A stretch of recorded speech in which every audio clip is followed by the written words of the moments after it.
Hello and welcome to my drumming. This is video number 22 and it's a song called The Middle by a band called Jimmy Eat World. And this is a really good song for practicing speed because the hi-hat is going very quickly in this song and it's a continual beat. There's very similar beats all the way through. I think there's a variation on maybe 3 beats maximum maybe, but just the speed and playing it at the same speed as the song is properly, you know, it gives you really good practice in playing much faster. So we'll get straight into it and go into pattern 1 as soon as we've had a look at the music. So have a look at the music first, it's here.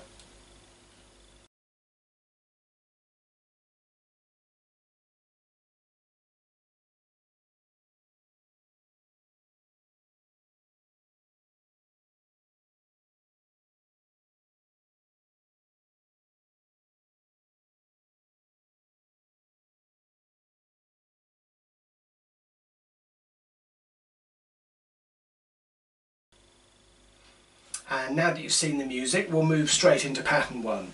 So pattern 1 isn't really a pattern because it's just the beginning of the song. And the beginning of the song is 1 snare drum beat and 1 hi-hat at the same time on beat 3. So you'll count in, I think it's 7 bars of the guitar intro to start with, and then it's just a, which is the beginning of the song. So that's pattern 1, fairly straightforward.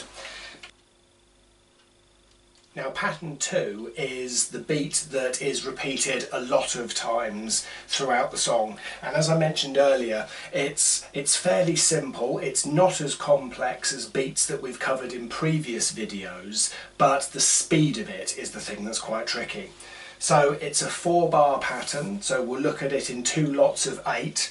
The first beat is a cymbal and bass drum on beat 1. On beat 3 and 7 is the snare drum, and on beat 5 and 1, as I mentioned earlier, is the bass drum. The second lot of 8 is identical, apart from there's no cymbal on beat 1 and there's an additional beat on beat 8. So I'll play it through twice slowly so you can see how it goes, and also so you can understand how the final bass drum beat links into the first bass drum beat in the pattern. So this is pattern 2.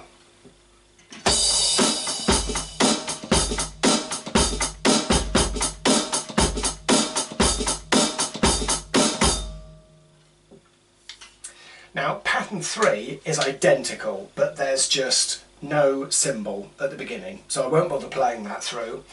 Pattern 4 is identical again, but there's no bass drum beat on beat 8 of the second pattern of 8. There is just 1 floor tom and 1 medium tom hit, and this is probably something that's better if I play pattern 4 and pattern 5 at the same time, so you can see how they link in with each other. Similarly to what I mentioned about pattern 1 and the final beat of the 4th bar going in and linking in with the first beat of the 1st bar, this is the same on pattern 4. There's a at the end of it, or a as I'll play when I play the song. But as pattern 4 goes into pattern 5, in pattern 4 I've detailed, and the beginning of pattern 5 is, so together it goes, okay, so 1, 2, 3, 4. So pattern 4 I don't need to play through, but effectively the beginning of pattern 5 is preceded by the from pattern 4. I hope that makes sense. So pattern 5 is the beginning of the chorus, and like I said, there's 2 beats at the end of pattern 4 first that then go into the of pattern 5. So I'll play pattern 5 now after I've just explained it. So we start with the first, then on beat 3 there's a snare and a cymbal. Beat 4 is just the hi-hat on its own. And then bars 2, 3 and 4, I'll take them as 3 separate 4 counts. So bar 2 is snare drum on the 3, bass drum on the 1 and the 4. Bar 3 is bass drum on the 2, snare drum on the 3, and bar 4 is the same really as the last bar in pattern 4, because there is the starting again. So as that loop of patterns goes round, it's 2 beats in the final bar of one pattern going into 2 beats of the beginning bar of the next pattern. I hope that makes sense. Again, it'll be one of these things that will make a lot more sense when you see them all played at the same time. So this is pattern 5. I'll play it through slowly now so you can see how that goes. Actually, what I'll do for tempo and easiness of understanding pattern 5, I'll start with the beginning of the fill from the end of pattern 4. So although at the beginning when I play pattern 5, you'll hear the first 2 beats are the end 2 beats of pattern 4. I hope that makes sense. So here's pattern 5 with the last 2 beats of pattern 4 in it.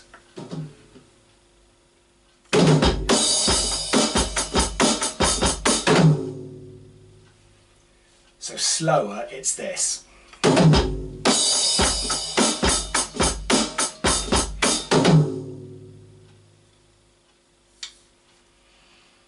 Now pattern 6 is the same. We've got the final end of the previous pattern starting before the beginning of pattern 6. So again, lots of the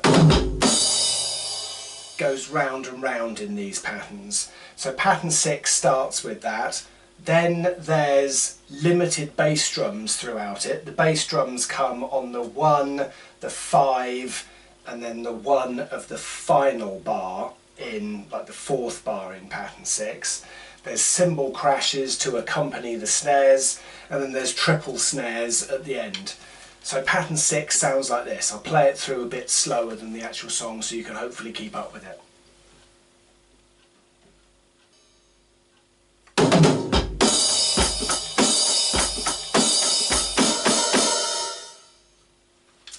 Now, one thing that I didn't mention in that pattern is the hi-hats are opened on the last beats where the triple snare drum is played, and I also added in the extra 2 beats from the end of the previous pattern, just with the again.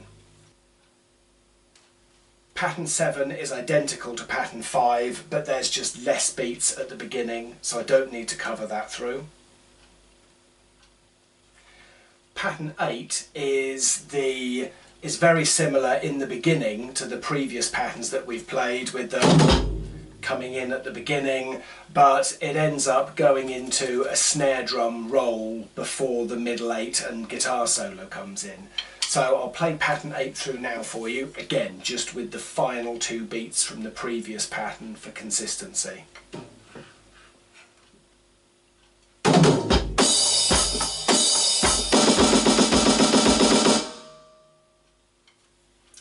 So the way that I've done that is the first 2 bars are the same as the previous things that we've gone through.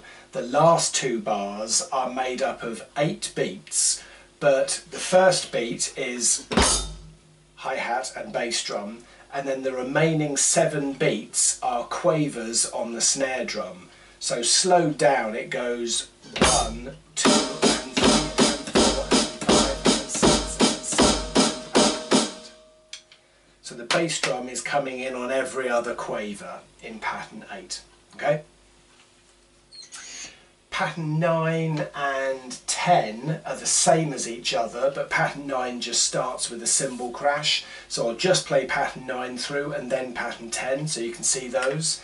They are bass drums on the 1, the 5 and the 6, and snare drums as ever on the 3 and the 7. So this is patterns 9 and 10.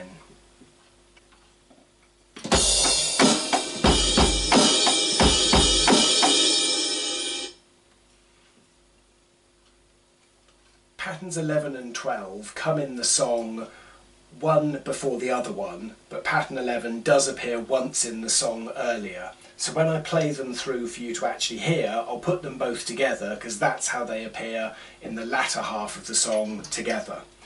So pattern 11, there's snare drum beats on the 1, the 4 and the 7, with bass drums all of the beats when the snare isn't playing. So the bass drum appears on 2, 3, 5, 6 and 8.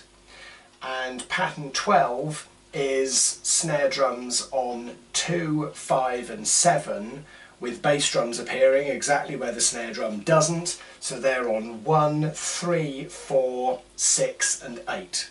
So I'll play both patterns 11 and 12 one after each other now.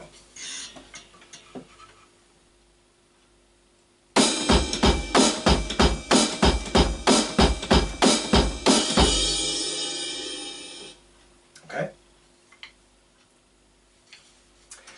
Pattern 13 is right towards the end of the song, and it's very straightforward from the music. 4 bars with the snare drum appearing on the 3rd beat of each bar, accompanied by 1 open hi-hat on the final beat.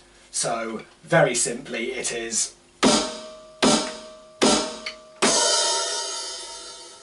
that's almost as easy as pattern 1.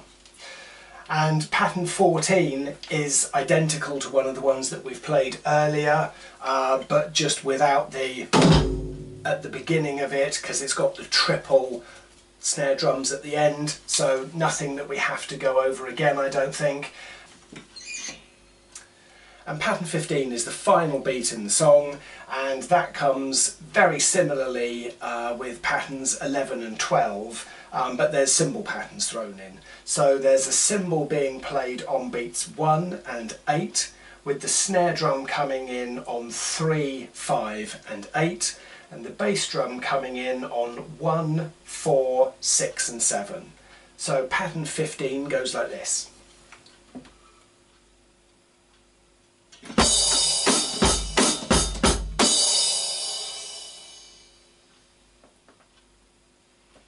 And that's all of them run through. So very quick, where a lot of the patterns are very similar to each other, but with the odd bass drum moved or cymbals added or extra snare drums added. Hopefully it's something you can get fairly quickly, and hopefully the demonstrations helped. What I'll do now, as ever, is play the song through in its entirety. So this is The Middle by Jimmy Eat World. I hope you enjoy it.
So there we go, that was it. I think I missed a triple snare drum beat in the final round of the chorus, but other than that it was fairly good. I think it's pretty much there.